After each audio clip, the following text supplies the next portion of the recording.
Allons-y pour la correction du deuxième formulaire sur le calcul littéral de préparation contrôle. On va essayer de faire ça en un temps record. N'hésitez pas à faire pause si vous voulez revenir en arrière, bien écouter les corrections, etc.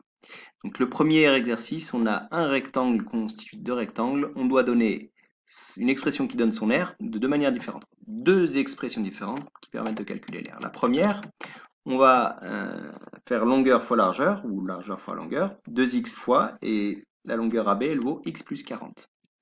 2x fois, entre parenthèses, x plus 40. La deuxième, c'est l'expression qu'on va appeler développer. Alors, soit je développe cette expression-là, soit j'écris en imaginant que je fais la somme de ce rectangle, de l'aire de ce rectangle et de l'aire de ce rectangle. Donc, celle-ci, le premier, c'est 2x fois x. Et l'aire de ce rectangle, c'est 2x fois 40. Et j'ajoute les deux. Donc, ça, c'est l'expression développer. Deuxième question, développer puis réduire l'expression suivante en détaillant les étapes. Je développe, je simplifie l'écriture, je réduis. Alors, si je développe, donc c'est 2 fois x plus 2 fois 7. Donc là, j'ai distribué la première parenthèse. Plus, je fais la même chose pour la deuxième parenthèse. 5 fois x moins 5 fois 1. Très bien. Maintenant, je simplifie l'écriture.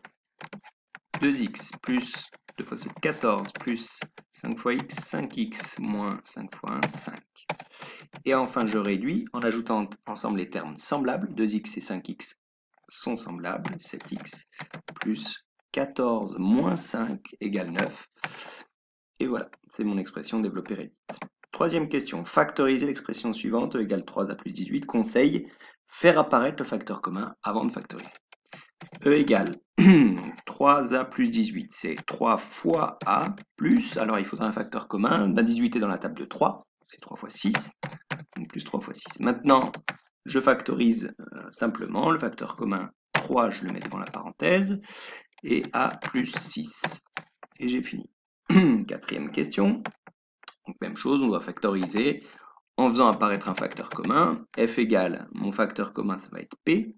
Donc P au carré, c'est P fois P, moins, et 10P, c'est 10 fois P. P, voilà. Ensuite, je factorise en mettant le P devant la parenthèse, facteur de 10 moins P. Pardon, je me suis trompé de sens. P moins 10. Et attention, j'en ai vu qui ont écrit P moins 10P. Non, non, non, là, une fois que j'ai mis le P en facteur, il va rester que le 10. Cinquième question, on a un programme de calcul. D'abord, petit a, on doit le traduire. Donc c'est a plus 4, par exemple, hein, si on utilise la lettre A, ou x plus 4. Je le mets entre parenthèses parce qu'ensuite, je dois faire une multiplication, fois 7, et ensuite soustraire 8. Très bien. Ensuite, petit b, développer puis réduire l'expression littérale obtenue à la question précédente. Alors, je développe en distribuant le 7, x fois 7, plus 4 fois 7, moins 8, égale, alors, x fois 7, c'est 7x, plus 4 fois 7, c'est-à-dire plus 28, moins 8, et ça va s'écrire 7x plus 20. Je n'oublie pas de mettre entre toutes les expressions le signe égal pour dire que mes expressions sont bien égales. Voilà, dernière question, petit c, un autre programme de calcul, programme B, et je dois montrer que ça donne toujours le même résultat que le programme A. Alors je vais aussi traduire ce programme.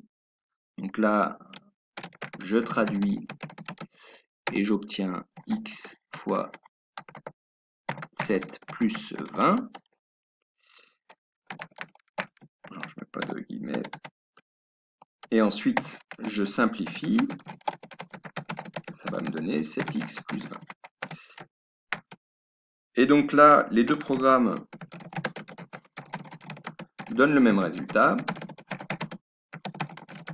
car ils ont la même expression littérale. Et j'ai terminé.